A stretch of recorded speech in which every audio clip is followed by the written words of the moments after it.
The Everything Sequel podcast is brought to you by 2T Fitness and the Vegas Beer Guys. The Everything Sequel podcast contains explicit language. 'Cause we learned it from you, Dad.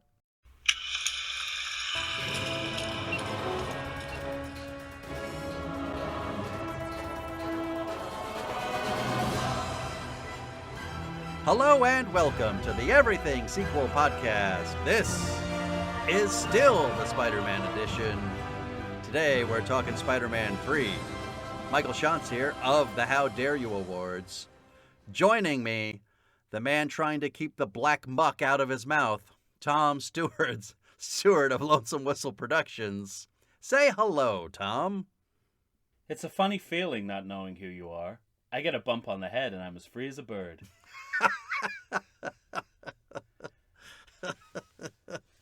Just one of many examples of a man I generally think of as a fairly strong actor being terrible in this movie. Did you also, were there also points in this movie where you thought you were watching an episode of General Hospital? Very much, yes. Which incidentally... It leans very soap opera. Which incidentally also starred James Franco for a short while. That's true. That's true. He did it as an acting experiment after he was famous. Do you know what he took away from that more than anything? I was going to tell you, but you tell me because I think we have the same example. Is it how quickly he can memorize lines? Oh, no, tell me. Just the sheer tonnage of the work that they do day to day and week to week and how much they shoot. Yeah. I just remember him telling a story where maybe it was 127 hours after that. No, sure. At any rate, he was going to do a movie, and they said, "Why don't you go in the next room and take a look at this, the copy of these lines, and then come back?" And he was in there for like 5 minutes, and they said, "You're done?" And he goes, "Yeah, I've got it." And it was because that's tantamount to a superpower. Yeah, exactly. It was because of the work he did on General Hospital. What was yours? Goblin Jr. could have done with some of that.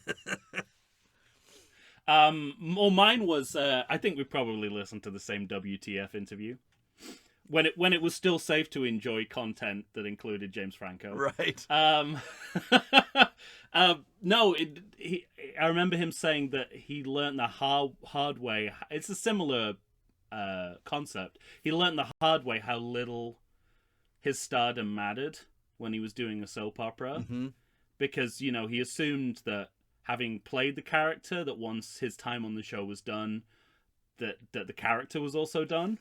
But not so much. But they just recast the character and went on with the same guy. That's amazing. And he was just like, "Wow, my stardom really, really means nothing in this context." I love it. It's an important lesson to learn. I like that story because he it's a story at his expense, and yes, right. And I'm on for some board reason for those historically now. I'm enjoying stories where Yeah. where James Franco is the butt of the joke. I'm not quite sure why. It might have something to do with his personal life. Don't start schools to have sex. Whoa, I mean, come on, yeah. There's a few moments in this film where I really got a flavor of that toxicity. Was it the dancing? Because I got problems with the dancing. It's just the way that he fucking twist. Just the way that he eats. It was just the way that he eats pie. Really, that made me think. Yeah, this guy's probably. Especially when asked how it is. So this guy's good. probably a predator. Yeah. Yeah. When he says "so good." I know. All I can think of is somebody's being forced to do something against their will. Oh yeah, that involves strawberries. All right. Moving on. Okay, let's move on. Ladies and gentlemen, we're talking Spider-Man 3, a 2007 film directed by Sam Raimi. We've talked about Sam Raimi before, of course. You know him. Evil Dead movies. Darkman, Simple Plan, The Quick and the Dead. Come on. This guy is he a first ballot Hall of Famer? If not, he's pretty close. I mean, within within a select genre, you'd Yeah. have to say absolutely. I don't know how he stacks up. And he's just against, one of those directors where, I mean, he has such a signature style, even when he's working within just this past summer within the Marvel Universe again. Yeah. You can tell it's a Sam Raimi movie. Yeah, You know? because it's full of eyes. Yeah. Fucking huge eyes. I got a little factoid for you. Oh, I love factoids. This movie, Does that mean it's not true? it shouldn't be. 63% on Rotten Tomatoes. That's officially ripe. Come on. Come on, America. American critics. Get your shit together. Do you think that's retro? Do you think that reflects the current sort of ambivalence towards recent Marvel movies? Maybe even Raimi's Doctor Strange. Did people reconsider this in light of that? Oh, I don't know. I mean, this film has a story, which, you know, that beats that. In that sense, it beats out about 4 or 5 of the most recent Marvel. It's got too many stories. MCU entries. Too many. It's got too many stories. Too many. Too much. It's too much. Too much fucking. Too much literally story. too much fucking perspective. Well, on a budget of $258 million, had an opening weekend of $151 million. I was there. USA in the USA. I was not. $336.5 million. I had better things to do. And in the world, $894.9 million. Yeah, you never saw this until for the purposes of this podcast. That's No, astonishing and to me as a movie fan. How dare you? I knew very little about it, and you know, if it was shocking in, is it 2003? 7. Oh, okay. You're way off. 2003 is my it was a very pejorative guess. There's You a can tell. 2003-ness about this film. No, there is a 2007-ness about this film, and you can Yeah. tell because the effects are not as good as they think they are. They're awful. They're terrible. I mean, my overall They are in note- moments comically bad. Yeah, none. The foregrounds and backgrounds of the shots simply do not match. Yeah. There's one point it looks like people are acting against a photograph. Right. Yes, right. And to your point, we're supposed to think, be, you know, we've moved ahead in time, but the effects have gone backwards. See, I don't think that's. I mean, you're right, but what it is they're trying. They're just trying to do too much. So they have these. Too much. It's just too much. Too much. They have these great fight scenes in Spider-Man 2 where you have a real sense of vertigo that we talked about on the sides of buildings. We have the train. And in this movie, you spoke to, I think, in our ranking episode, this is where the sky fighting starts in earnest. Boy. You know?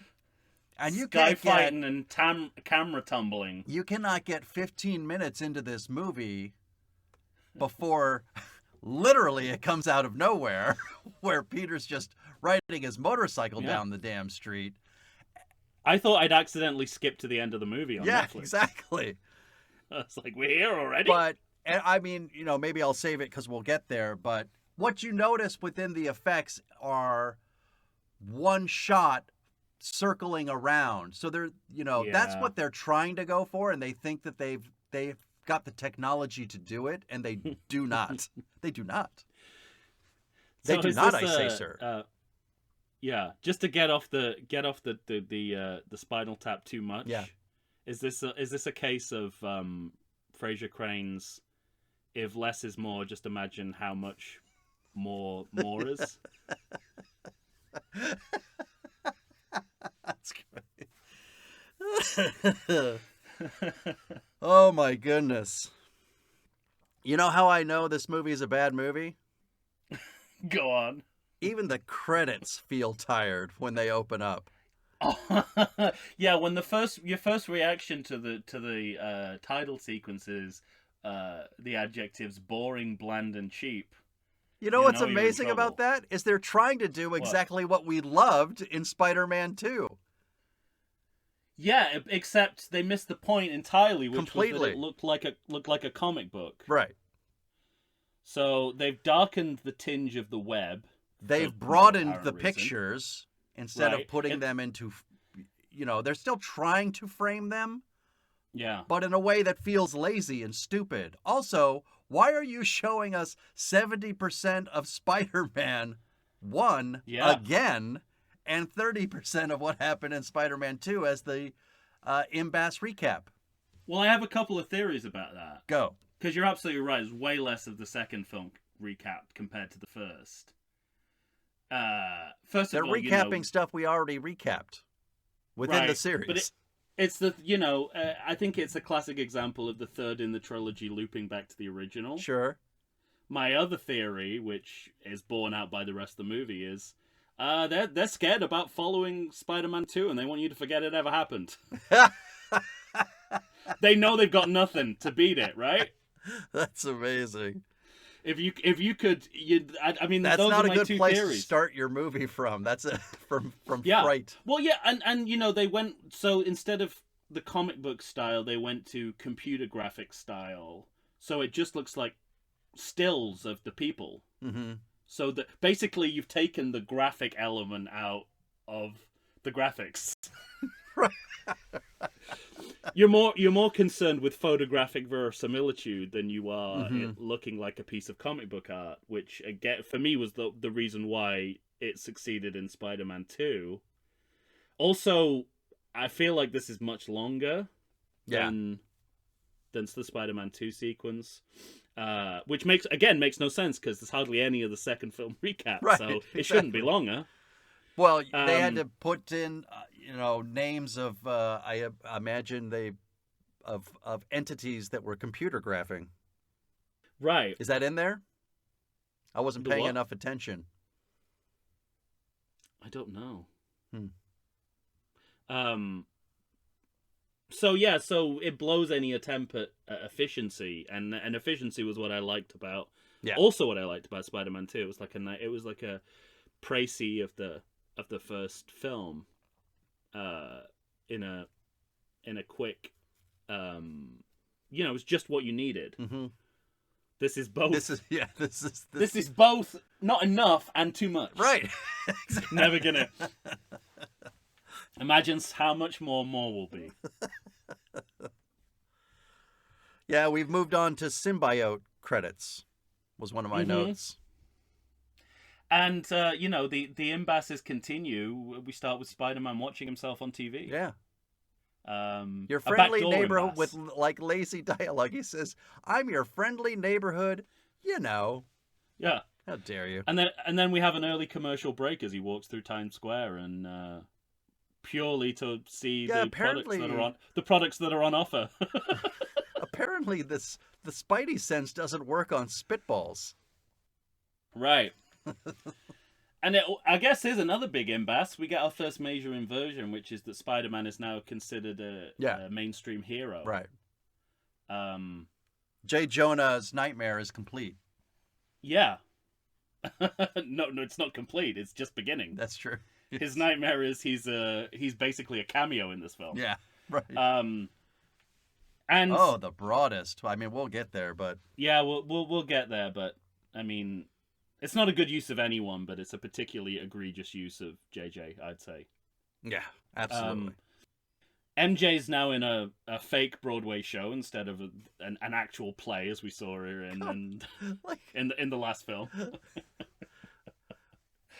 Everything about this storyline is just a mess. Everything, right from the start. If you told me this was a public domain Spider-Man movie, yeah, right, that it was like a Canadian expired copyright production of Spider-Man, I'd go, sure, that explains everything. I don't know a lot of shows where the third build actor is walking on stage first. Okay, so if we're gonna go here, and she's nothing singing great, but nothing about MJ as a actor in this movie makes sense. It's both so in bad. terms of what the last film told us about her as a performer, right?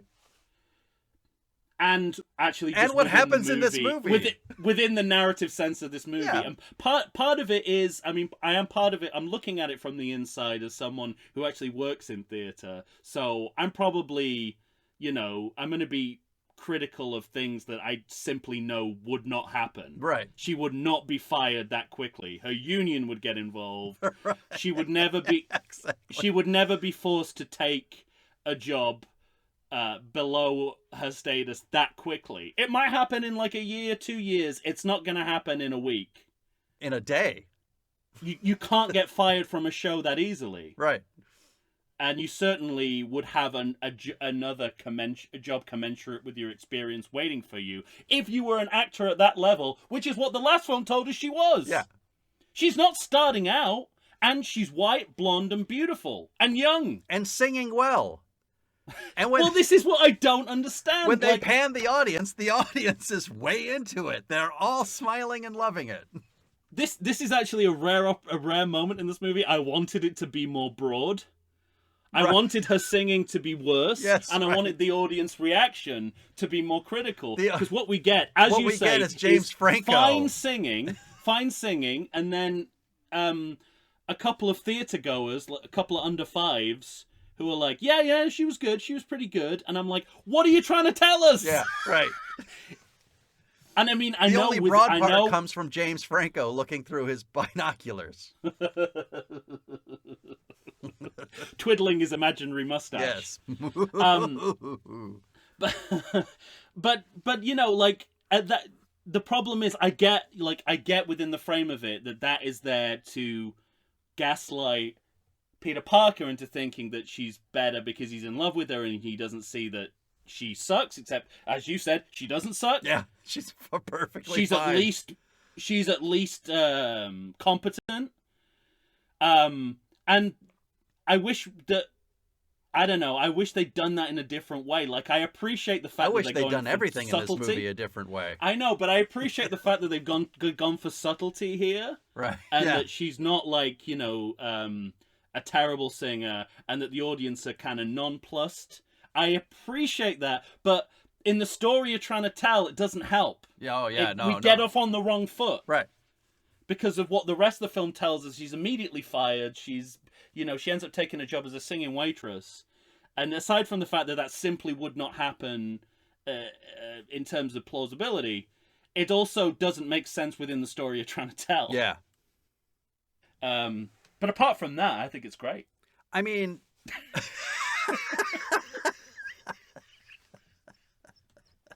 apart from everything we've stated already, it's great. It works just fine.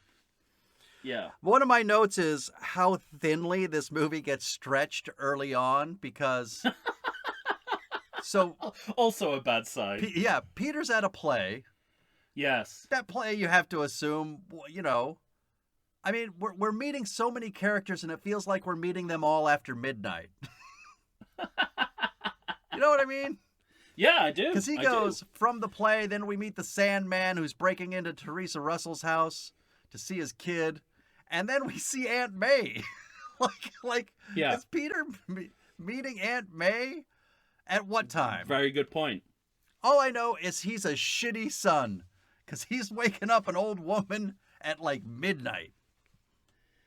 What an asshole. Yeah, and it's all... also, he takes the ring, dick. It all feels like it's from a not very good Hollywood melodrama from the early 1930s. Yeah. Like when it doesn't help that it. I don't think it helps that Thomas Hayden Church is dressed like Freddy Krueger's bizarre cousin. Well, that's once the Sandman is introduced to us as an escaped convict with a sick daughter, I'm like, what is this? I am a fugitive from a chain gang? I thought I was in a Spider-Man movie. And then, the meeting in the kitchen, it immediately makes the mistake of establishing the situation entirely well visually, and then giving us a whole load of verbal exposition that we do. Yeah. It's like you visually did what you needed to do. Everything and now you needed to do. Yeah, and that's that's the again this. Well, this it just movie feels like has its own set of problems, but it also has the last film's problems as well. Well, part of it is it feels like, hey, we hired Teresa Russell. We may as well have her say something. Yeah, and again, I think I said in the ranking episode, she's not going to pass that Bechdel test because everything that comes out of her mouth is Uncle Ben this, Uncle Ben that. I half expected her to like reach up in the closet and get some Uncle Ben rice and start crying. Might as well have done. That would be on par for this movie. It would. It would. Why does everything look so cheap? Yeah. That nighttime park scene, I was like, production values. Hello. The dry ice on that stage looked more convincing than that setup. Nothing. That's the other thing is, I mean, everything that happens in this movie only happens to 5 people. You know what I mean? Like they're sitting in the web. I do. And I do. It's like a film made during COVID. Yeah, right? yeah, exactly. Like when no one can actually interact with each other. It's like only 5 people live in New York City. They're sitting in their web, and the symbiote crash lands. I mean, 20 feet away. Again, it's like that. It's and like they don't even hear it, Tom. No, they don't it's even like give that a early side 30s. glance. It's like that early 30s soundstage feel. Yeah, right. But it's like, why should a 2007 movie have this? And, you know, the film is also, some might say, burdened with having to pay off the teaser of the last film, so Harry's got to come straight in as Goblin Jr. Oh, well, as I said before, comes in hard and quick. And, you know... And this is supposed to be the show-off, look what we have here in our abilities... Yeah. With effects-wise, that, I mean, just almost immediately drags the movie down into mediocrity. Yeah. Well, that's it. I mean, you're absolutely right. Like, it tries to... I assume they're trying to set out their stall visually as to what this movie's going to be about. But all I can think about is how leaden and generic the direction is. There's no spark to the use of camera or the framing. It feels like Sam Raimi's given up before the film's even started. Right. And, you know, the CGI sky fighting, at least in this movie, and anecdotally in every time I've seen it, but certainly from the evidence of this film, it's visually annoying and incoherent. Right. And that's the big problem. It's like, it doesn't... Well, it completely lacks that visceral quality that we talked about in Spider-Man 2, but I think they think they're getting it. By zooming That's what into I think people's too. faces. Yeah, I think they think they're doing good work. By zooming into people's faces periodically, they think that that's the same as it feeling visceral, and it's absolutely not. And they think by... It underlines how antiseptic it feels. Right, and I think they think that making regressive choices in editing, meaning keep the camera on and have it spinning around these guys as they're sky fighting, is a step up in the evolution of what we're seeing in superhero movies, and I think they think it's a positive, and it's a negative. Yeah. And I even though obviously it's a big surprise that we've got the confrontation between Harry and Peter so early, I guess they would argue that they're dealing with the ongoing story. They're essentially wrapping up the last movie before they start the other one. Except that's not what they do. Oh, yeah. I was just gonna, like, what are you talking about? But it feels, you know, it's a... I have a note here. It's like a 6, 7, 8 full minute fight. Yeah. I mean, it's... Full of placeholder dialogue, by the way. Yeah, right. Exactly, and again, exactly what the last movie avoided. Yeah. At one point he says, hate those things. I was just going to say, they think the pinnacle of that is, I hate those things. Yeah, yeah, and that's the classic placeholder dialogue mistake. Right. And it's particularly bad in a franchise that has previously avoided it. Right. We were just talking about, in our last series, when we're talking about the speeder chase. Yeah. With Jedi. Zero dialogue. No fucking dialogue, you know? No music. Because you don't need it. No, you don't. You just need natural sound to carry you. There's so many... Here's another problem, and this might lend to the visual annoyance. So many blurred edges around around the bodies, you're between right. the bodies and the backgrounds. Right. Like, how much of this is a desired effect and how much is a byproduct of it going wrong? Mhm. Like, I never quite know in this period of CGI. Like, because I was in film school. I was studying film in a university in the early 2000s, and I do remember the academic defenses of kind of computer graphic style, and it refers to its own flatness and that kind, like Sky Captain and the World of Tomorrow. I always had the counter argument of, like, people don't go to see the Phantom Menace and say it's referring to its own flatness. They just go, that looks shit. Yeah, right.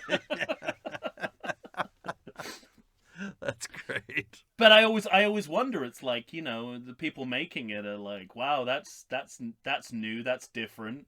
Yeah. I wonder if they're like convincing themselves that just because it's an effect we've never achieved before, that it's worth pursuing. Mm-hmm. Well, and narratively, I mean, it's funny because I referenced before that it feels like it's stretching thin, but simultaneously it sags as well. Like it's just leaden. Well, like this film has the same, like it has the same saggy midsection as the last film. Yeah, right. Except the pace never got going. Yeah, exactly. It's just that throughout, because in this first half hour, there's so much setting up. You have to set up MJ's problems with acting. You have to set up... Yes, you do, because she never had them before. Yeah, exactly. You have to set up that Peter wants to marry her. You have to set up that there's a symbiote. It's just going to cling to his license plate and hang out in the movie for an hour without becoming relevant. Then you have to meet Sandman. It's taking a tour of New York. Yeah. I half expected to see it on like an open-air bus. Right. Just like checking out the Empire State Building. Fuck. You gotta meet Sandman. You have to meet Gwen Stacy as a possible next girlfriend. He has to become Sandman. He has to become Sandman, and you have to meet the photographer. I mean, and that's, I think, who will later become Venom. Right. And all of that except Gwen Stacy and Brock Peters. Brock Peters, right? No, Eddie Brock. Eddie Brock. No, Brock Peters. I gotta say, Wait, no, I'm jealous of that parallel universe in which Brock Peters is Venom. What's Brock Peters? Is that from The Simpsons? No, he's what do you call it? That's Kent Brockman. Brock Peters is Tom Tom Robinson. Is it? Can't believe I'm looking up Brock Peters now. I'm fucking freaking out. I wasn't, my IMDb wasn't prepared for this. Yeah, Tom Robinson, Brock Peters, Star Trek. Okay. Badmiral. He's the Badmiral. You know why? I You having a stroke? Just like a week ago, I went and saw To Kill a Mockingbird in theaters. The play or the movie? The movie. Because the play is also the play is around San Diego now with John Boy Walton. All right. Anyway, so you're absolutely all of that. By the way, right. all of that except for, about everything except it being Brock Peters. You're right. Absolutely right. So all of it except for Eddie Brock and Gwen Stacy, who we meet the next morning, all happens in the first fucking night. That's true. Like, who are these scientists doing this particle test at like 2 a.m.? They're the worst fucking scientists I've ever seen. It's like Ed Wood on a mid-range budget, isn't it? Yeah, right. And then halfway through, a dog gets punched. Yeah, I have that note too. I said, punches a dog, ? It's so... I don't like it. It lurches in... No, I mean, obviously, you know how I feel about that. But it lurches into melodrama so quickly and easily. And like B-movie melodrama. Right. Or like Z-movie melodrama sometimes. You know how it's B-movie? There's not a sign that says, keep out danger. Yeah. There's a fucking sign that says... What does it say? It's like... particle testing. Yeah, that's right. You're so right. It's something very specific. So specific. And these fucking doctors. So I think I mentioned in our ranking episode that I kind of had a little bit of an evolution within this movie because it's so bad. There are moments that are so ridiculous that I kind of enjoyed it a little bit more this watching. Agreed. And one of them is when one of these scientists goes, there's some sort of life form inside of this particle test. He goes, it's probably a bird. And someone else goes, it'll fly away. like the minimal amount of caring about science. It's fucking funny to me. And again, it's like it's the dialogue equivalent of the writers giving up. Yeah, isn't it? Exactly. You can see it happen on screen. It's probably a bird. Yeah. We're going to lunch. I can't think of a better reason. Yeah. Then, if we say it's a bird, we all go home early. It's fucking great. And then this is the point, this is the general hospital of it all. Harry goes into a coma and gets amnesia. Yeah, right. So on point. And, the last film was somehow able to weave new and ongoing storylines into one organic whole. Yeah, right. This one, you end one and you start another. They all feel so disparate. Like they all, Yeah. It's the key image for me in the movie is when Peter Parker's looking in a jewelry shop window at the wedding ring, and it says layaway available, because that's what this movie does to its villains. It puts them on layaway. Yeah, you're right. They're on like a 20-minute layaway, and then they go back to like it finds a narrative reason. But every time they come and actually, back... amnesia is the better one. Yeah. For these villains not to be a part of the story for a while. Yeah, and every time they come back, it's jarring. You're like, yeah. You're with Venom, thinking, it's just like, oh, we're going here now. Okay. Yeah. And I remember thinking when Harry got amnesia, I was like, okay, so this is one of two things. It's either this is how we deal with the narrative problem we've got ourselves into with Goblin Jr., with enemies, with this ongoing story, or we use amnesia to create further drama down the line of the movie. So, and it later turned out it's both. It's both. And they're both equally as clunky. Yeah. So the whole reason he has amnesia is because we got to get two other villains crammed in here. Right, and again, like, if that's the reason, the film fails to do that. Yeah, right. Because then you would wait longer to bring Harry out of his amnesia and start Venom earlier and not have him just appear at the beginning and ending of most scenes. Yeah. All right. Now he's in his apartment. Let's take a break. Yeah. It's a lot. Yeah. This movie's a lot. It's so much. It's overwhelming. Yeah. And yet extremely underwhelming at the same time. I wrote amnesia. Holy weak storytelling. Yeah. And then we have a Roxanne CGI wake up. So we'll get to more bad CGI. I got a lot to say about this. You're right to you were right to decide on a break. All right. Ladies and gentlemen, we'll be right back.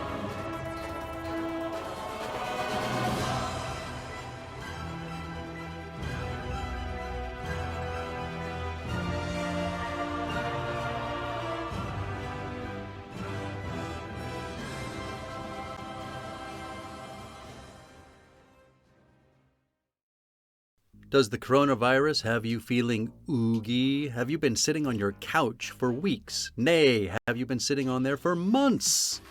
Well, it's time for you to get back in shape. Check out 2AT Fitness. You can find them on Instagram. You can find them on Facebook. 2AT Fitness was started by Tina Bernard. She is ready and raring to go to help you get back into the shape you want to get into. They've got all kinds of classes. They've got outdoor in-person classes. They've got online classes if that's what you prefer. Ladies and gentlemen, it's time to get back in shape. You're going to find a variety of exercises. You're going to have strength training, cardio, weightlifting, even fun 5-minute burnouts that will push you to your limits. So get off the couch, get into shape. Go ahead and check out 2AT Fitness. Tina Bernard has got you for all your needs. I know her personally. She's fantastic. You're not going to meet a better person to help you become the new you. Check it out. And we're back. Tom and I are here discussing the sloppy mess known as Sometimes Spider-Man literally. 3. Yes, right. There's a lot of slop in this film. There's a lot of slop, and by the way, there's way more fucking sand in New York than I ever thought possible. This is where I've never seen a whole truck filled with a sand whole truck myself. filled with sand. Yeah, that's your not even Looney Tunes Acme products sunk that low. Yeah, right. Greater verisimilitude in their products than the ones you see here in New York.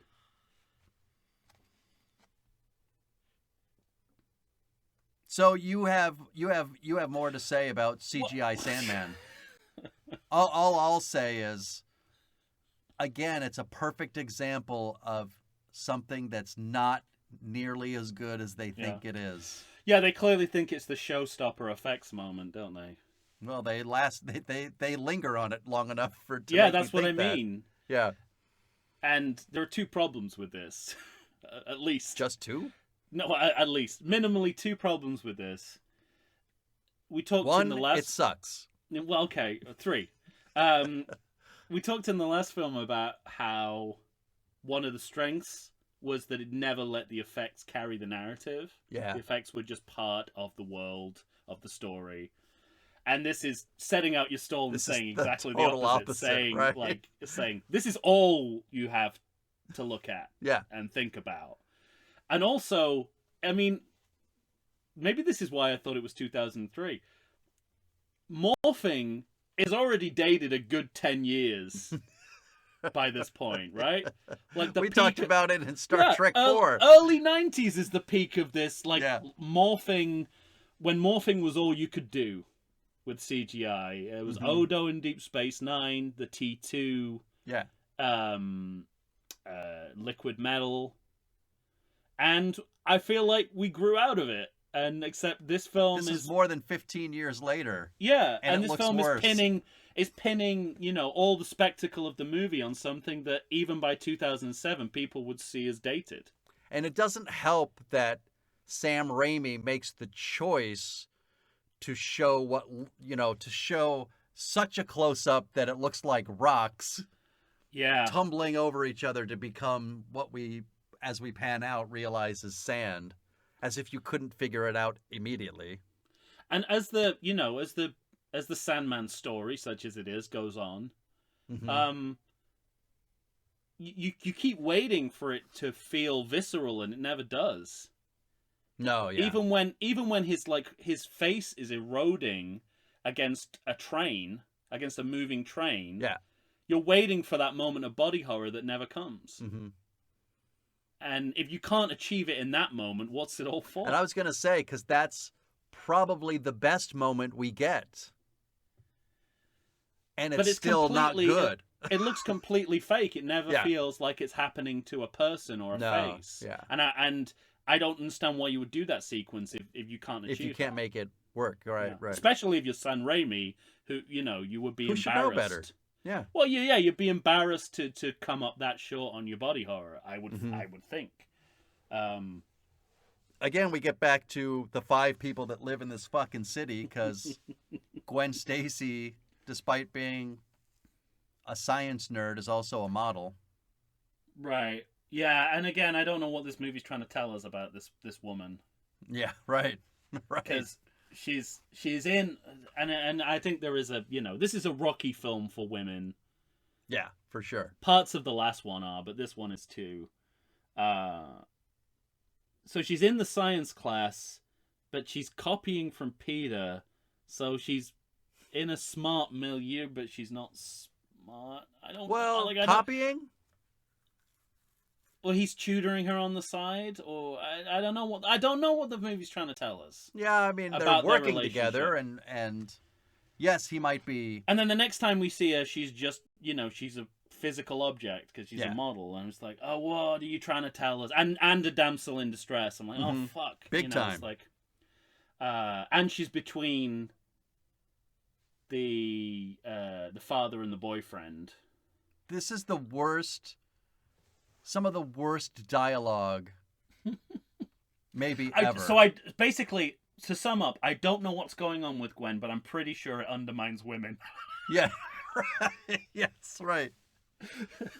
I mean, a father and a boyfriend see daughter and girlfriend about to die Yeah. through the scope, through the lens of his camera. Must be some camera, how close he got. But well, I gotta say, the stuff he's doing with his camera is way better than what Raimi's doing with his. that's true. You're right. Raimi needs to take Take a cue Bernstein's from advice and Eddie focus Brock. more on lighting. Lighting was his friend in the last movie, and here he's abandoned it completely. And I got, you and I, of course, we watch the movies. We don't read the comics.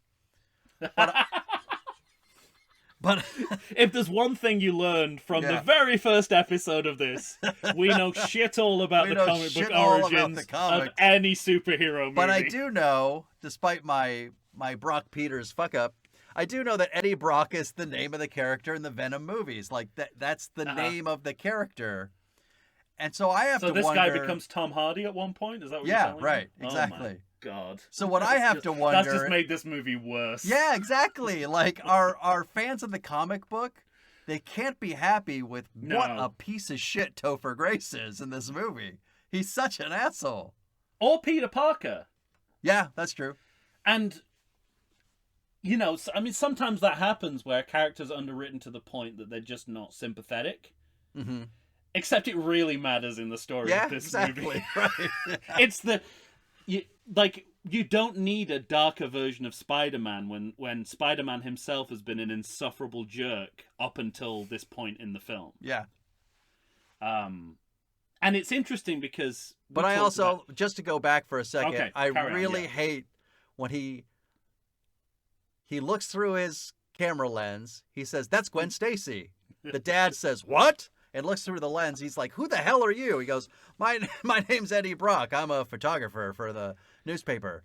And I'm dating your girlfriend. I mean, he says it like it's a joke. Yeah. Meanwhile, she's hanging off the side of the building about to fucking die. Fucking hate that. I do too, yeah. Also that sort of sub-Austin Powers fashion photographer. Yeah, right. I was like, oh, the comedy in this movie is in trouble if this is... Well, when you get to the shaking desk jokes, the broadest possible comedy. I would say, starting with a buzzer that stops JJ being JJ, hamstrings J.K. Simmons a little. Now we know from the last movie he is capable of breaking the mold on pretty much anything. Sure. This might be a little too much for him to counter. This is hasty. Because basically you've got a buzzer on the table that prevents you from... Stop being funny. Stop being the guy that you are. Stop being a good character. That we want to see. That is the best thing about the previous film. Oh, fuck. Yeah. That's great. When we get Stan Lee, which we didn't have in Spider-Man 2, right? When does this whole Stan Lee... No, he's in it somewhere. He's in all of them. I remember him in Hulk. Because it's him and Lou Ferrigno. Congratulations, then. It's him and Lou Ferrigno and as a that makes more security sense. Guard. Man, you like Hulk. I've seen it a few times. It's better than you remember. All right, I'll go back. I saw it the once. Oh yeah. It's worth a second viewing. All right. But not like I don't know. Like, again, I was like, I had this. Sorry, I had this idea in my head of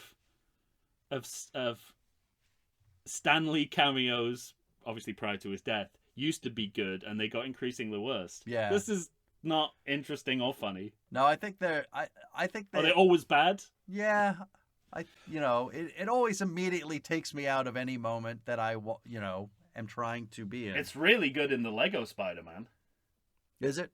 Yes, he's great. He's in the Lego Spider-Mans, and I always laugh every time I have to watch it, which is a good 25, 26 times that I've seen that same episode of Lego Spider-Man. Yeah. 5-year-old. Yeah, I have a note here that go on. says we're 50 minutes in, and I think the first act has ended, Yeah. but I'm not sure. It's difficult to tell. With it just like this is the point where the villains are just wandering the streets between scenes. Right. like we've got nothing to do with these guys. Exactly. They're just kind of again. They're on their own little tour of New York. of New York City, and then the Having sort of, sand spill out of his ear. the King Kong Universal monster pathos stuff in the last film was so well done, and here it's just not earned, right? No, yeah. Especially and it's funny because they're going for the same thing. They're going, exactly. They're obviously going for a sympathetic villain. And that also that to me cast doubt on the choice to wait so long to reveal to us that he is the big ass retcon. But he is somewhat innocent, and he's not really innocent. I can't get my head around this, but he's more innocent than you think he is. There, conservatively, I'll say that. He's more innocent than... We need to know well, that. Wait, hang on. This is one of the things that's really aggravating about this movie, because he's more innocent than Sam Raimi chooses to show us through Peter Parker's imagining of what happened. Yeah. Because we see the scene twice. We see what Peter thinks happened, and then we see what actually happened. That's true. All in black and white. Right. But we have no reason to pity him at this point. No, yeah. And actually, I would argue when you find out the truth, not much more reason to pity him. Yeah.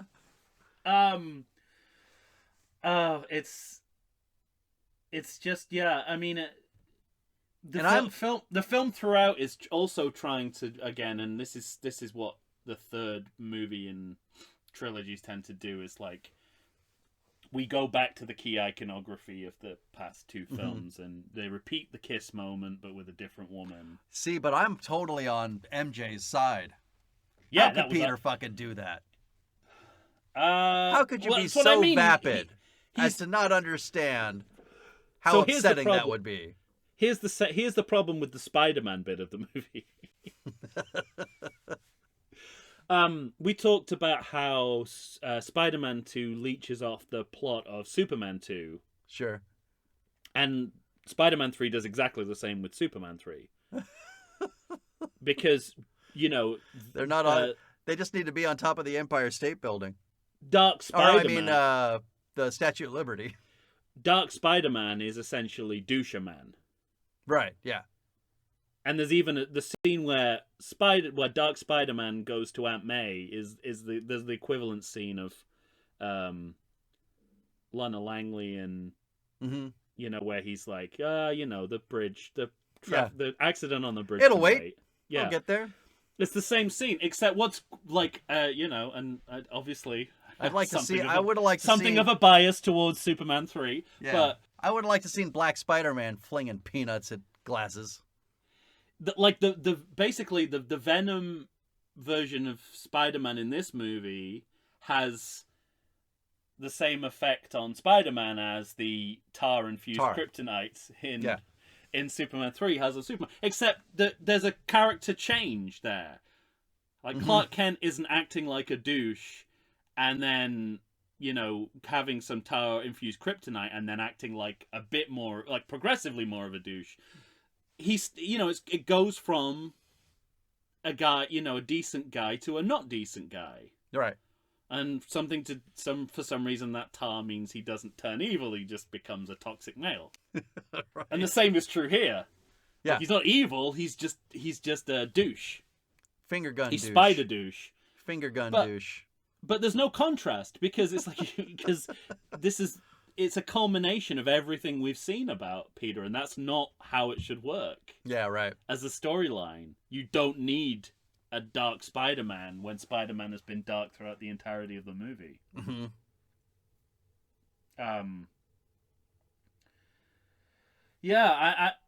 So right about here. Also, this this is sort of it's a sitcom version of a romance, right? A lot of Three's Company. I was just gonna say, yeah, misunderstandings totally. And then we get Bruce Campbell. Bruce. That's exactly what I have. Yeah. As the Clouseau-esque maitre d'. Yes. And I think Highlight we of the film mentioned so far. I was gonna say I think we mentioned in our ranking episode that or at least I said that I prefer the usher at the play Yes. in the second movie to this maitre d', Yeah. and yet the maitre d' might be the best part of this movie. Completely, yeah. And they lean on him so much, like Heavy to carry the scene, and that's not how. That's not how cameos work. Yes. you're in and out, and the movie should be fine without it. And this really isn't.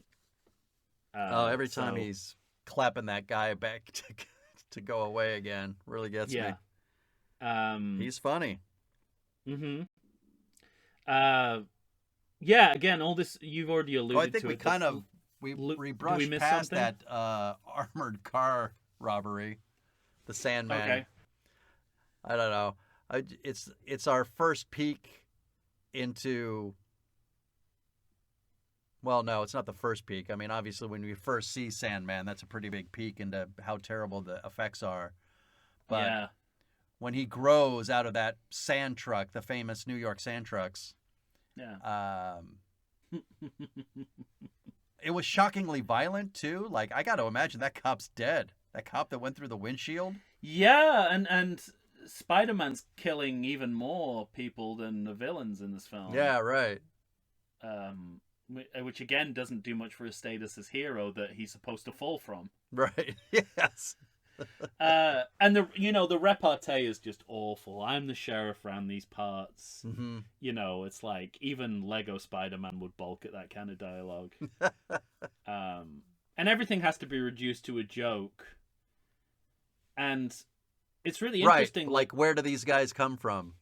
Yeah, and like it's kind of amazing. I have the note here that the editing in the last film was one of its strengths. Like, it managed to produce a visceral effect. But here again, it has the opposite effect. It numbs you to everything that's happening. Mm-hmm. And it's like, I don't like. It's not only that you've got the same director who's unable to do the same thing, but you've also got a same director using the same techniques. Yeah, right. And is yet unable to achieve the same effects. It's almost so like, odd. It makes me think that, Lars von Trier is off screen. Like, there's some kind of, like, in the way, that Five Complications documentary where he challenges a film director to remake his own film with certain conditions every single time. This is what it feels like. It's right, yeah. It's like, remake Spider-Man 2, but take out everything that's good. All right then, sir. I present to you Spider-Man 3. Yeah. And it's funny, too, because now we're going to, we mentioned Bruce Campbell, and the narrative within is that he's going to try to propose to MJ, but he's being such a fucking dick that she leaves the restaurant. And then the next scene, I think, is when we learn by the way, retcon. Venom is not involved yet. No. He's not acting this way because of Venom. Let's make just that been abundantly hanging clear. out in Peter's apartment for weeks. Yeah. Is there some sort of residual Venom effect that makes him a douche? If so, it's not clear. Yeah. Clear in the movie. That would have been fine. I think we get one scene where we see Venom ominously crawling over books and shit, deciding not to infect Peter. And that yet. is exactly how it's written in the script. I'm sure, yeah. Ominously crawling over books and shit. I'm a screenwriter. I wrote down, because this is where, you're going to, like, it's so funny that they put such an actor like James Cromwell into the movie to do almost nothing. Almost nothing. To essentially turn up at a funeral at the end. 2 scenes and a funeral. Yeah, that's really that's odd, not the isn't movie it? you want, right? 2 scenes and a funeral? 2 scenes at a funeral. The James I don't think that's the Cromwell name of that story. movie, yeah. That's the name of James Cromwell's biography. But this is where we're going to get the biggest retcon of the series. I wrote down, we thought this guy killed your uncle. Laugh out loud. It's also a storyline that you don't need to make active again. Right. Like, so, but here's the thing. It's been put to bed already. Here's the thing that I think is one of the weakest things about this movie. Peter's having current problems with his girlfriend. Yeah. Now,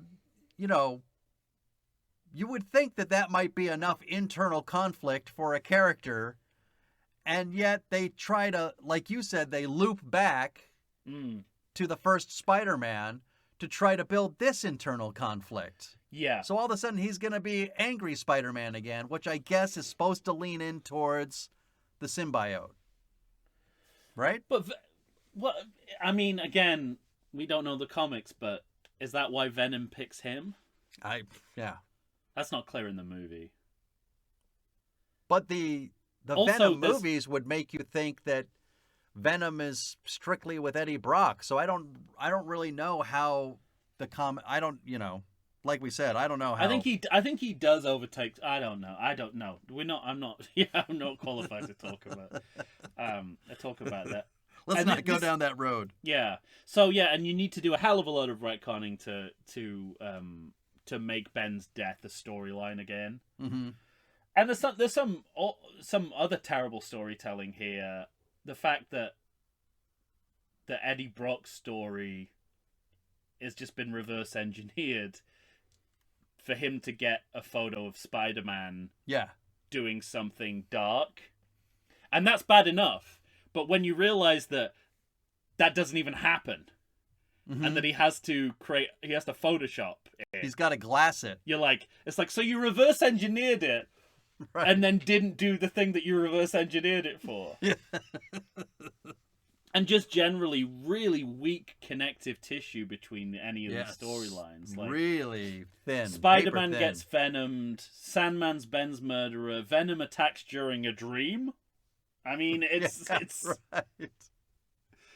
right. Peter's just chilling in his apartment with his Spidey suit on. Yeah. Once he gets venomed, he changes to an emo hairstyle, which I didn't know whether that was supposed to be a joke or not. Well, I thought it was so funny when he like looks in the mirror and pulls it down. Yeah. You know, when he's walking the streets. The Russians are back. Yeah. They seem different this time. They're a little broader. I was gonna. Well, yeah, that's what I was. A little more say. Yakov Smirnoff. Also a little more, but also a little more human. Like they suddenly like Peter, which doesn't seem consistent with what we've seen. I mean, the Baker lady likes him, but the head Russian doesn't.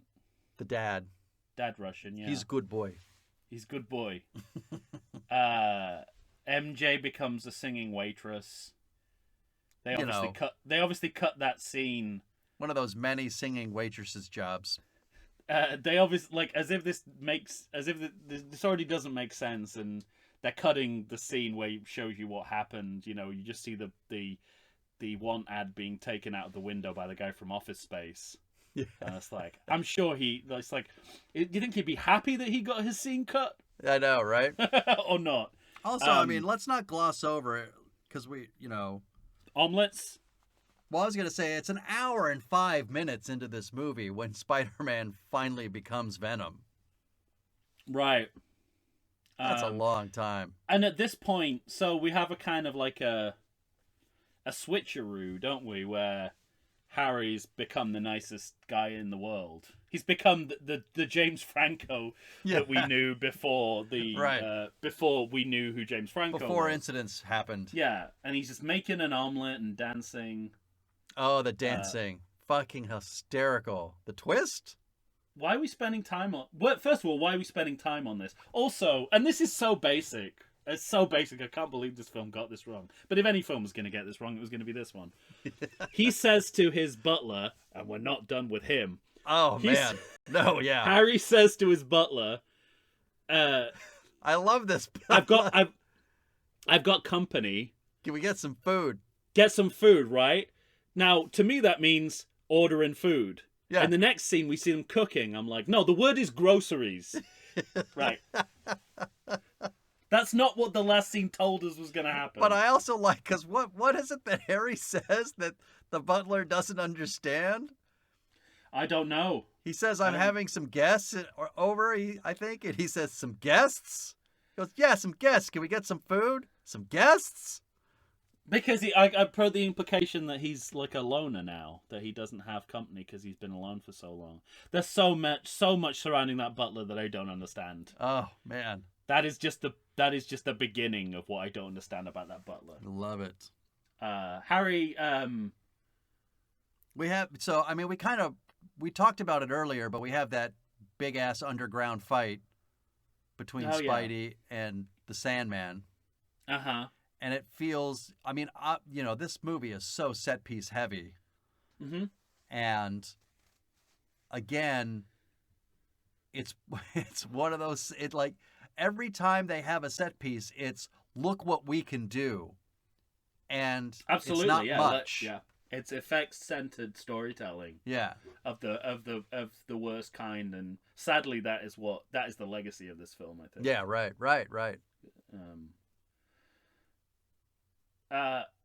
It doesn't seem like... so Harry gets his memory back, revealing that not only was it a terrible storytelling choice, it was all just to put Goblin Jr. on the shelf for a while. Yeah, right. And then, the other thing about this fight is it doesn't seem like either of the actors are taking it seriously. Mm-hmm. The underground one? Yeah. Or the fight with Harry? The fight with Harry. Okay. That's a separate scene, isn't it? Yeah. Okay, wow. There's so many because there are so many villains. And Spider-Man murders Harry at the end of it. Yeah, essentially. And that's what what the film tells us. He certainly intends to do that. Mm-hmm. We get our second JJ scene in about 90 minutes of film. Right. The fake photo, which devalues all the reverse engineering. And then, this is what I really wanted to talk about. Okay. The funky walk. Oh, yeah. So this is one of my evolutions for the movie. You think. This is one of your what? One of my evolutions. Yeah. Because when I saw it in the theater... I think we feel the same. I thought this was so broad and so dumb, mm-hmm. I couldn't possibly imagine how it ended up in the film. And then on this viewing, there's at least one woman at the beginning of this finger gun dance who's kind of looking at him like, well, that's interesting. Look at this fine fellow. Yeah. But it's only the one. And then after that, what I do love about it now is every single person he comes in contact with is looking at him exactly as they should. They are considering him to be as completely fucking ridiculous as he is being. And so the movie now feels like it's in on the joke finally. That's exactly in a way how I feel, that works. So, well, would you be interested to know that this was the scene that Into the Spider-Verse parodied? Oh man, I gotta watch it. Fuck. So it's this scene set to the same, the same music, the James Brown song, mm-hmm. and then they say, but we don't talk about that. So it is obviously there's an overview of it as the nadir of the series. But I, like you, think it is possibly the best part of this film. I think so too. And you know what I think the difference is? Like, I anyone who says to me that was a bad choice, I'll be like, okay, I have to agree. It's right. Tobey Maguire's odd performance style. Yeah, right. Because he does something, it's just something with his performance style in this scene that makes it kind of Lynchian. It makes me think of it's not John Travolta in Saturday Night Fever, it's the dwarf in Twin Peaks. Yeah, right. Yeah. It's so weird. It's so much like a weird dream. It does. And I absolutely like agree with you. This is the point in the movie where it embraces itself as a bad movie, and for the next, I would say, scene or so in the jazz club. Yeah. Right. It feels like a moment that the film's accepted itself as bad, Batman and Robin style. Mm-hmm. And it's just like, when we have that fight in the jazz club, I'm like, this is the most ridiculous part of the film so far, and yet this scene feels like the most works effective. Yeah, and it works better than anything else. It's where the film understands what it is. Mm-hmm. Or what it's become. And it's really only this part of this movie that intrigues me Yeah, me too. and entertains me.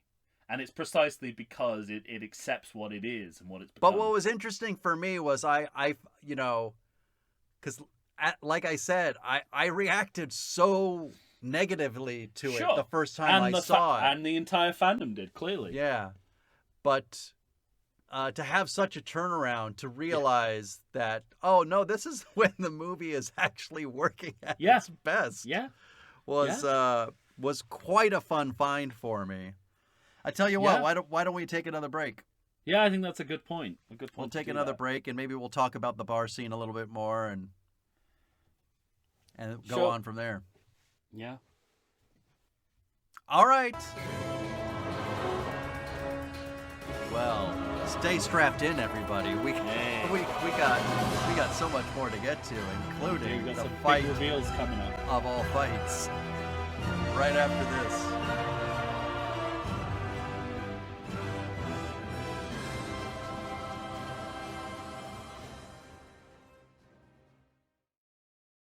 I like to think I know something about beer, but nowadays even I get overwhelmed when confronted by the exhaustive selection of craft beers they have at bars, breweries, and even grocery stores.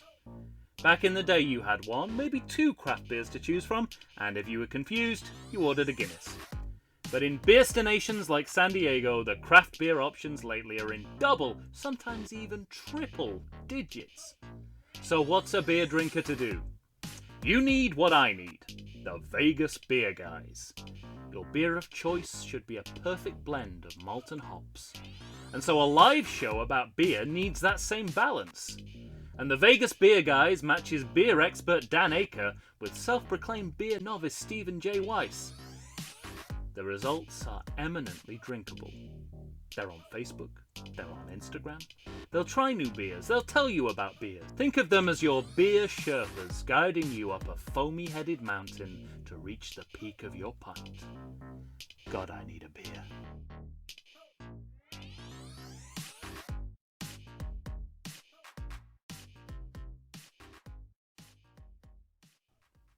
We're back once again, everyone. Tom and I are here, finishing up with Spider-Man 3, everyone's favorite Spider-Man film. In another... If you've had a lobotomy. In some multiverse. Yeah, that's right. Well, there are enough of those in Spider-Man, aren't there? Yeah. Oh, man, that's funny. Mm-hmm. So, I mean, did you have more to say about the dance scene Not itself? really. Or... I guess it underlines that how. But it's funny. Sorry, go ahead. How unlike a superhero movie this is. We've spent the most amount of time on scenes that involve dancing and cooking. Yeah, right, exactly. But I think it's just interesting that in the sort of role reversal of when the movie gets to a certain point of badness, it becomes actually more entertaining. And it's beyond just the dance number. So there's a scene after the dance number, in which that works too.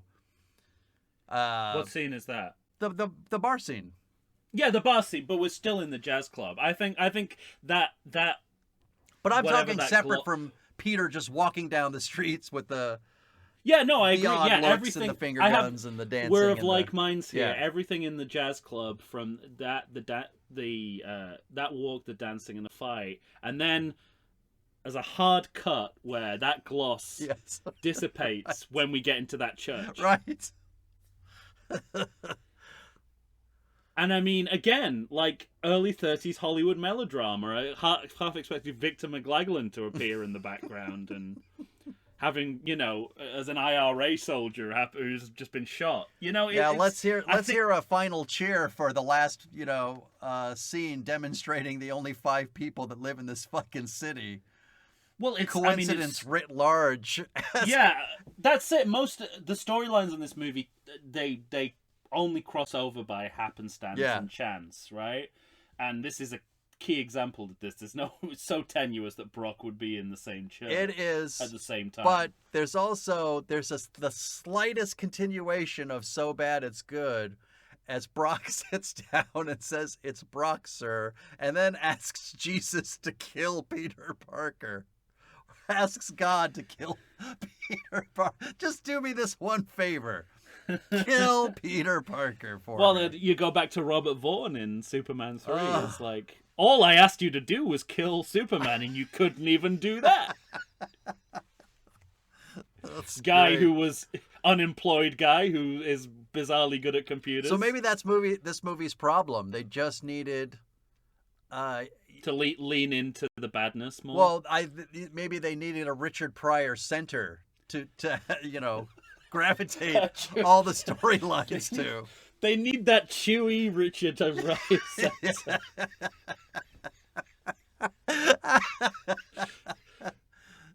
Listen. I'll defend Superman 3 to my dying day, but I don't think adding the premier stand-up of the day to this mix is gonna help anything. Right? I don't know who it would be in 2007. It would be like, I don't know, Dave Chappelle. Greg, yeah, like Dave Chappelle. Yes, I'm absolutely certain that it would not be a good idea. Yeah, this movie became transphobic very quickly. Yeah. It's also interesting, like, how studied the slapstick was in the last movie. Yeah, right. And the equivalent of it here is that joke about the doors being slammed, which they think is way funnier than it is. Right. Compare that to that broom closet scene in the last film. Sure. I mean, it's apples and oranges, chalk and cheese. Chalk and cheese. I love it when you say chalk and cheese. I know. That's why I said it. I've heard you on other podcasts talking about how much you like me saying that.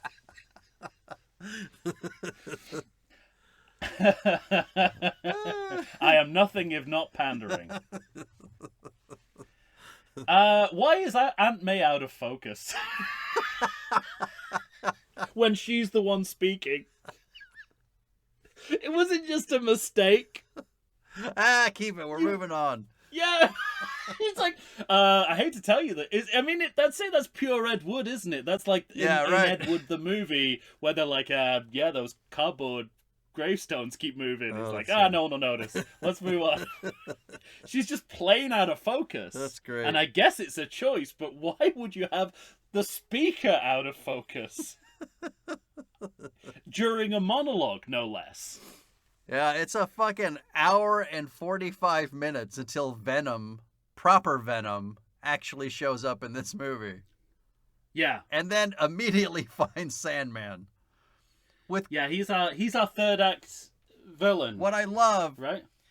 When these two meet, one, Sandman throws him away and is as uninterested in him as the audience is. Because he immediately turns around and starts walking away, even though a Spider-Man with a monster mouth just tried to attack him. And then you have this immediate dialogue from poor Topher Grace has to say, "That's why I've been looking for you all night." Wow. It's a case of the number of people up at night in this movie. We didn't talk about it, but Peter visits he visits Kirk Connors at like what appears to be 2 a.m. to talk about the symbiote. Fuck. This is like what's that Aston Kutcher movie? Is it 40 Days and 40? Oh no, it's Josh. No, that's Josh Hartnett. Yeah. 40 Days and 40 Nights. Yeah. Maybe it's set in that universe. When the villains start fighting each other and then also teaming up against each other, it's like a case of too many cooks who don't work in the same restaurant. Yeah, right. You've got a guy from like P.F. Chang's versus a guy from Benihana, and they're just like, no, I do the thing with the eggs. Working with people from El Torito. Yeah, exactly.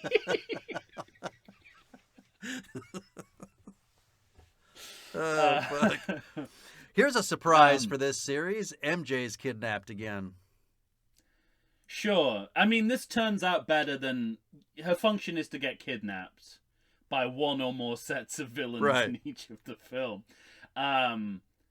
It gets better. That's all I'll say. Like, it actually ends up with her being a bit more proactive than she was in the last movie. But at this point, it's the same old shit, right? So, And Harry's back. Yeah, what's the butler's name again? Do you remember? I don't know. Damn it. Anyway, the speech. Well, I'm happy to refer to him as Jeeves, if that helps. The speech that the guy, he looks like the guy from, I don't know if he's the guy they based it on, but he looks like the guy from the Ask Jeeves. Was that around in 2007? I think this actor was like pushing 90 or something like that. Maybe he was over 90 or something. Because, I mean, he just looks like he's almost always on the struggle bus. But Jesus Christ, yeah. So there's this moment. I love this moment where, you know, Spider-Man shows up. He's asking Harry for help. Harry, that wound on his face healed quickly, by the way. See, and we this is a surprise to us, as we thought he was dead. Yeah, right. I don't know if the movie didn't tell us that he didn't die. When grenades blow up next to my face, right, I die. But that's just me. Yeah, I don't have super green strength. Well, otherwise Spider-Man is a serial killer. Yeah, so right. I guess he has to survive. And I love also that Peter looks surprised by his mangled face. Oh, shit! So that went sideways, huh? When I threw that thing at you. But now, anyway, there's this moment. This moment. There's this moment where the butler says, he says, "I dressed his wounds when he came in. There's no question he died by his own hand." How's that? Like, how did he deduce that? Yeah. Spider-Man could have thrown the glider at him. That's one of 1,000 possibilities. I just love that this movie takes the cheap shortcut to say, "Now, I've seen a lot of shit in this house, I'll tell you. And let me tell you something else. There's no question he died by his own hand." Oh, it's fucking great. Well, that's incredibly sweaty. Right. Also, now how also go ahead. Also, we're told that Harry's lust for vengeance, which has been his driving force in both of these sequels, can be simply talked out of him by a butler. Yeah, right. Who, by the way, had no reason not to say all of this before this point. Right. He says, "I would have liked a line that says, 'Now that your face is blown up, I really regret not mentioning this sooner.'" I submit to you, your vengeance is not that strong if it can be talked out of you by a butler. Yeah, you're not wrong. Also, and maybe this is just the Seinfeld of it all, but I feel like when your story point rests on a butler, you're in weak territory. You're on the thin part of the branch. I keep wanting to say, "talked out of him by a butler" in the Jerry Seinfeld way. Because it's that level of storytelling. I also imagined how mad you were that there was a British reporter. Considering your anger at the British podcasters. Sure. I had to imagine you were saying, "What value does this add?" Okay, I guess it's an international story. Why does she have to be British? It's not an international story. It's happening in New York. And it's a good job that news anchor's on TV so that Peter... Yeah, but he's a famous LA news reporter. Oh, is he real? Yes. He looks really uncomfortable. Hal something. Hal. Oh, interesting. Yeah. Wow, that guy is not good at his job. I thought he was one of the worst actors in the movie. It's because he's not an actor. And he's only doing what he apparently does every day of his life. Maybe it was just the New York of it all that threw him. I'm not used to commenting on an East Coast city. I also, I have a note here that I really, really like. That Venom... Topher Grace's Venom says, he's got a line here at one point where he says, "Do you remember? Do you remember what you did to me?" And I desperately wanted Peter Parker as Spider-Man to say, "Yeah, it was yesterday." Right. Right.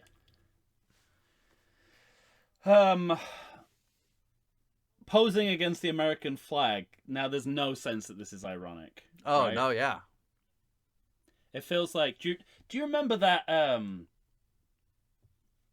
was it like early 90s Captain America movie?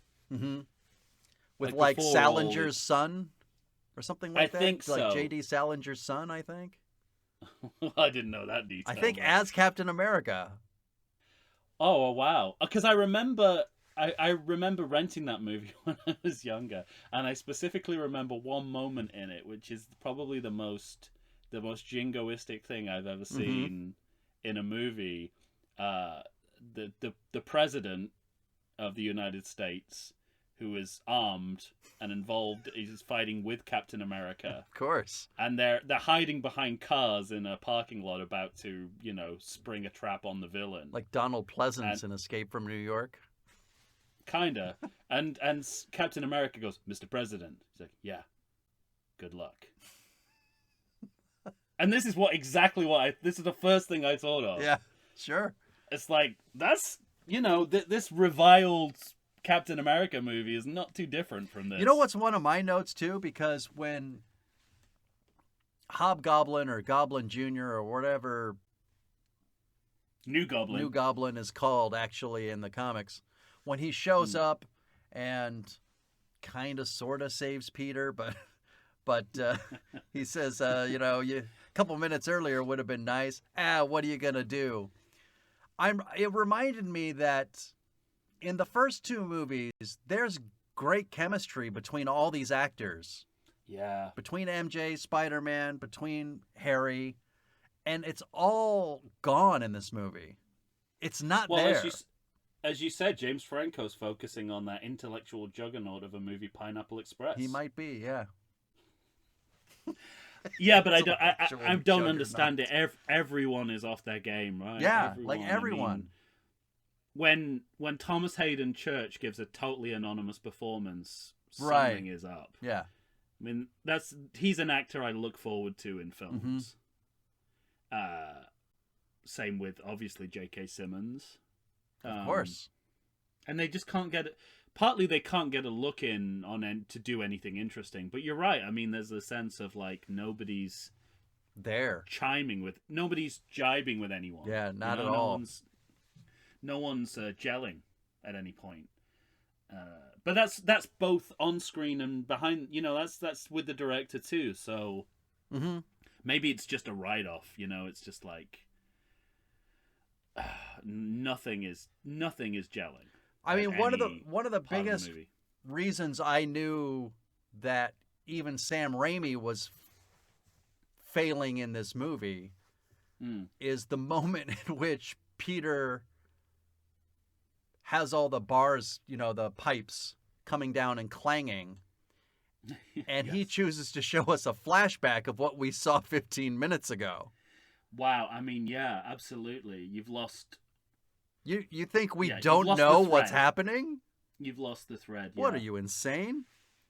Did you have the same thought of me that the popularity of tag team wrestling was partially responsible for this finale? No, because I could trace back tag team wrestling to the 80s. Okay.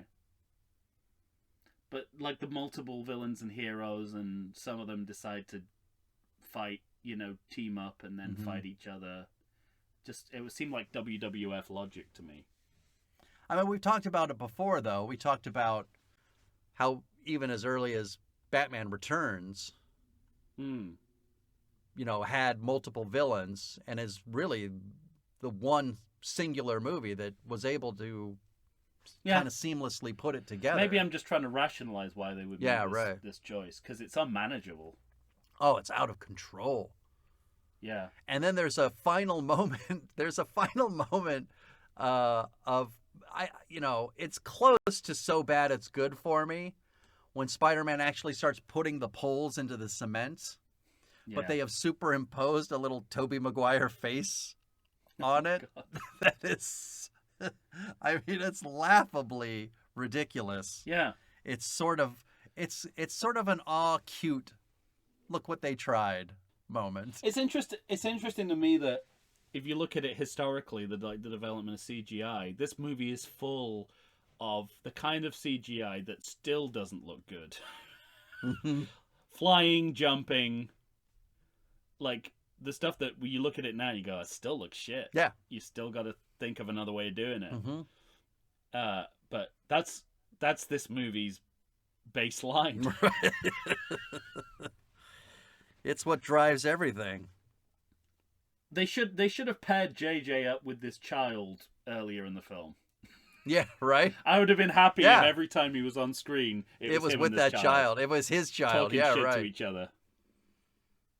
That's the best comedy in the film. And I think you've commented on this before. The mask rips in exactly the same way. Yeah, right. As it always does. Each time. Yeah. And it's taken off of him at one point. I'm not sure if the movie knows it or they're just like, well, you know, we still got that mask somewhere, so yeah, put it back on. It struck me that Harry is, like, in the course of this narrative, Harry is really knocked around in this film. Yeah, he is. He's the Luke Skywalker of this film. Coma, amnesia, scarring, and then he dies a sacrificial lamb. Yeah. After getting clanged again against pipes and buildings and, falling to the floor. He gets up one last time to save Peter. This is where we get... But completely unearned, again. There's just no reason to think that he's had that big a turn. Well, he hasn't. I mean, that's the thing. Like, all of this physical punishment is all to delay and offset them getting to this point earlier in the movie, because in the natural course of the story, this misunderstanding would be resolved earlier. Yeah, right. Yeah, would be the next thing. But they want to stretch it out for an entire movie and more like a movie and a quarter. Yeah, like fold in another 2 villains in there. It's fun. Also, MJ's forgiveness of Harry doesn't make sense. He straight up kidnapped her early in the film. Right. And he was fucking sinister. Terrible. When he did. Right. You wouldn't come back from that as easily as it happens here. But she also shouldn't come back from to that. Peter. The film just wants us to forget that happened, I think. And she also shouldn't come back from Peter slapping her. No. At the end of the movie when they're dancing. But also, that's so funny. Like, I love, there's this line from Sandman after all this shit happens and, Peter destroys Venom with one of Harry's bombs while simultaneously trying to save poor Topher Grace, and he can't manage to do it. It just kills him by accident. Yeah. But I love that sort of the next line in the movie is, I didn't want this, but I had no choice. And you turn around and there's Sandman trying to put this shit together. And at some point, Peter says, I forgive you. And my note was, the forgotten storyline. We finally got back to it. So we've been promised this Sandman redemption throughout the film. Yeah, right. I don't buy it. It doesn't work. He hasn't earned it. He hasn't earned it. And I have the note here. So this shows you the kind of fatigue I have with the film at this point. Another murderer to forgive. This film is just full of people who straight up murder other people that we're told we have to forgive. Including our hero. Especially our hero. Another funeral. Yeah, why are Gwen and her dad at that funeral? I don't know. They don't know Harry. I mean, why is James Cromwell there? That's what I'm saying. He's the dad. He's her dad. Yeah, you're right. Yes, that is him, isn't it? I guess they just wanted to make him feel better about having taken the job. Mm-hmm.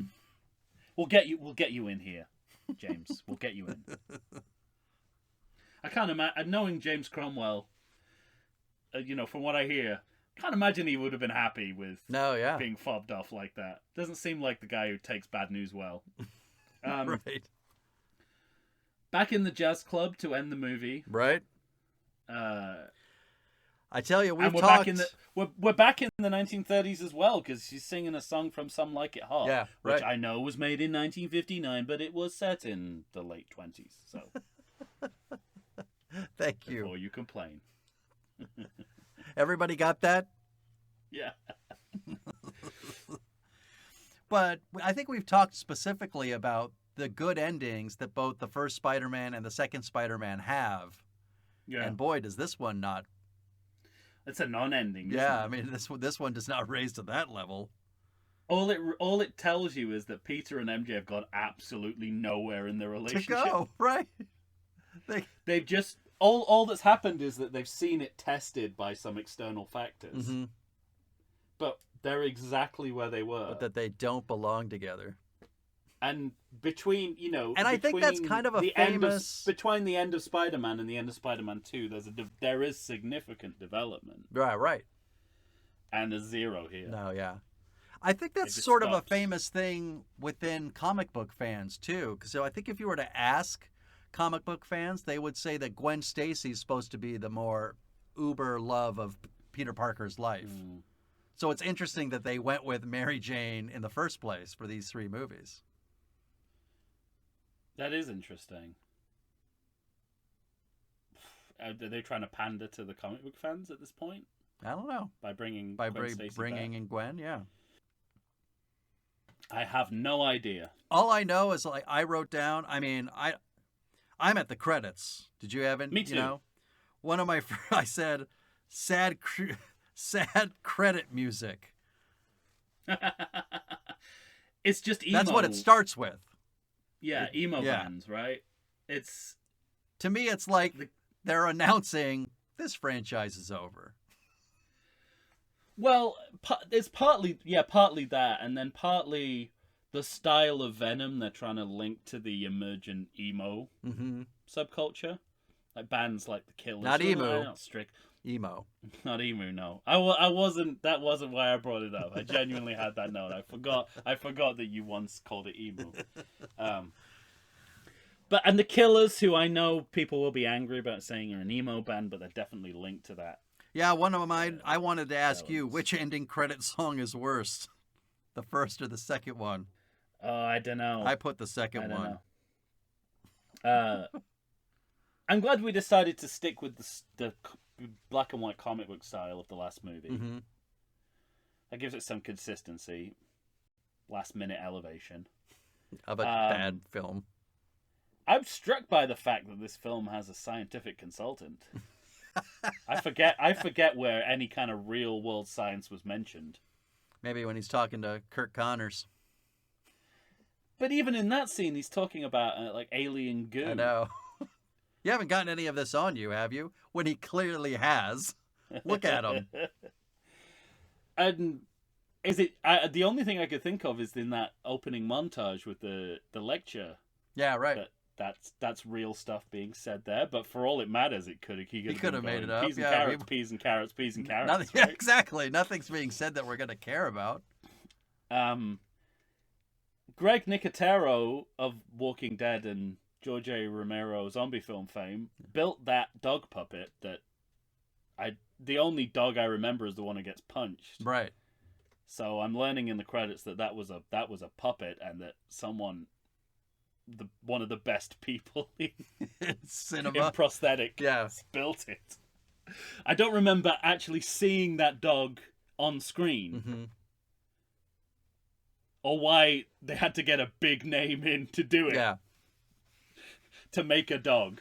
Every once in a while, it presumably just looks like a dog. Every once in a while, for a movie like this, because I always stay until the end of the credits at the movie theater, but every once in a while when you see a movie like this and towards the end of the credits there's a note that says, like in all movies, this is a work of fiction.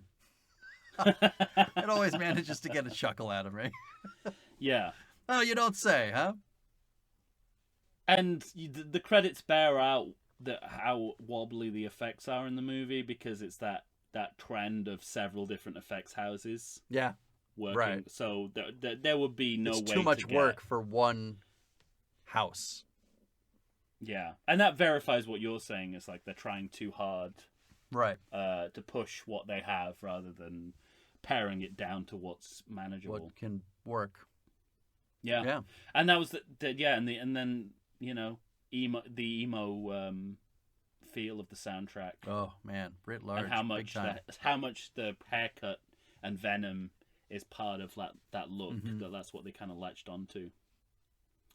But that's all I have. Yeah, I'm done as well. With this podcast, or just I forgive you. exactly, yeah. You know what? Spider-Man 3, I forgive you. Mostly. Partially. Yeah. Somewhat. I mean, it's I go back and forth. This also, let's put it in some historical context. Like, it took Marvel a while to really get a run of films going that could launch a cinematic universe. Like, Hulk didn't naturally go into its second film very well. There's of course Blade 2 into Blade Trinity, which was a real drop. You got 2 to 3 here. So there's precedent for this kind of stop-start franchise. Sure. Franchising of Marvel characters. And then they get into a run. That's kind of what it's like now. That's what it feels like now, is this kind of stop-start, like one good one terrible one middling one, one terrible one, a terrible one. But you know what I mean? It's like, it's consistent with these kind of false starts. Yeah, I think there's an overall fandom narrative that overtakes cinema. The Marvel Cinematic Universe is just getting, whatever, better and better and better and better, and it's more akin to what you were just saying. It peaked. There are hits, there are misses. Yeah, it's definitely peaked in terms of like getting a run of films that are consistently good. Yeah. And it took a while. I think this shows that it took a while to get to that point. Sure. And of course, that's also discounting that Captain America movie we were talking about. Right. Those Incredible Hulk TV movies where, he's crossing over with Thor and everything. It's sort of like they've been working on bringing this stuff to cinema for a while. Sure. It was a work in progress up until very recently in a historical sense. Well, we'll end on that weird note. What is that a weird note? I don't know. That's just history. I know, just that it's like, read your history, guys. That's the end of Read today's lesson.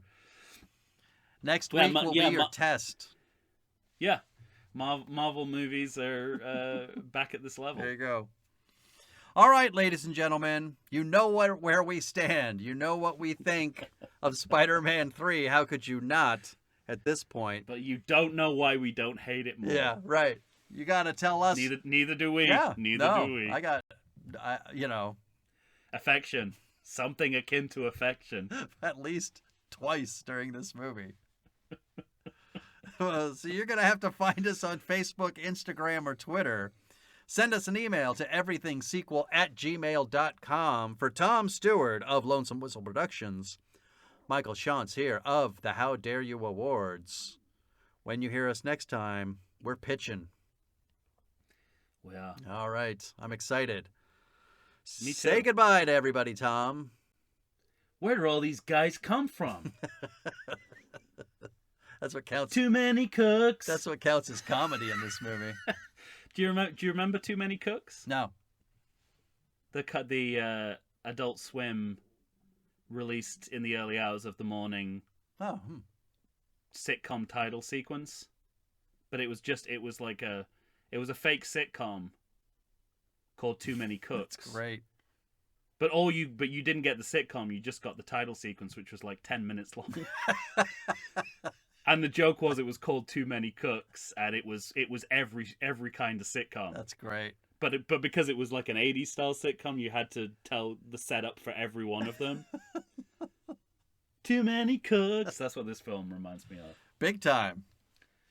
And lines like that you shouldn't be in franchise fatigue by your third movie. Right.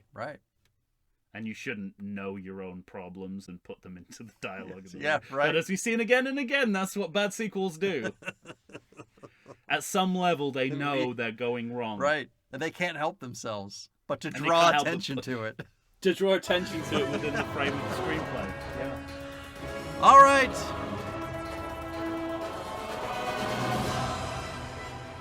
So long, everyone. Until next time.